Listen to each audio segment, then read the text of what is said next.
Hi hello नमस्कार मु पिंकी आपण मानको स्वागत करुछि आउ एक नुआ फ्रेश वीडियो को।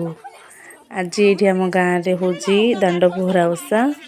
दांड पोहरा ओषा रे एपट साइड माने मो ससुघर साइड रे केमिति कोन पालन होची चलंतु देखिबा। प्रथम मो सासु नै के आस्थिले जेहेतु मो सासु एबे नाहांती मु प्रथम थर आसिली मो पुओ को नै की चलंतु देखिबा केमिति केमिति सब होची।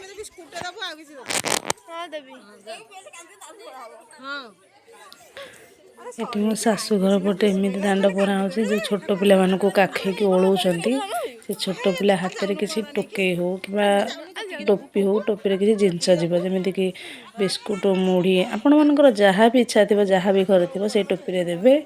से टोपीटा जी काखो थी ता पुओ को धरिकी झील को धरिकी छोट पिला को धरिकी हाथ में दि जाव। देखते ये मो पुओ को देती ता हाथ में भी टोपी दिखाई खाइबा जिनस एबे ओला होची समस्त पिला केमती छड़े के आणुछंती ताठू देखंतु समस्त जांगी छड़े के नहीं आसबे एटी समस्त छड़े मुझे देथिली मुढ़ी बिस्केट आ आरिसा एटी टोपी रे समस्त पिला छड़े के आनी के खाउछंती।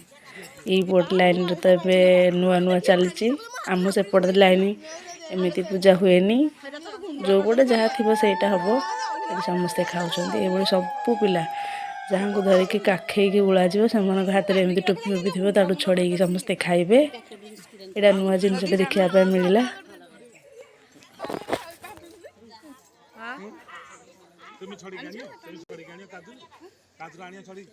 एपट प्रथम बही बोला सरला ओला ओली सरीगला। एबे लास्ट पूजा दिया होची नड़िया भंगा है पूजा चंड भी बढ़ा जीव सब भोग एकाठी हे। तापर समस्त को पूजा चंगुड़े अल्प अल्प चंड पकेबे। आम एपटे माने डंपुड़ा साइड रे पड़ी चली। आपण मन आड़े केमिति दांड पोहरा ओषा होची आपण कमेंट माध्यम रे लिख।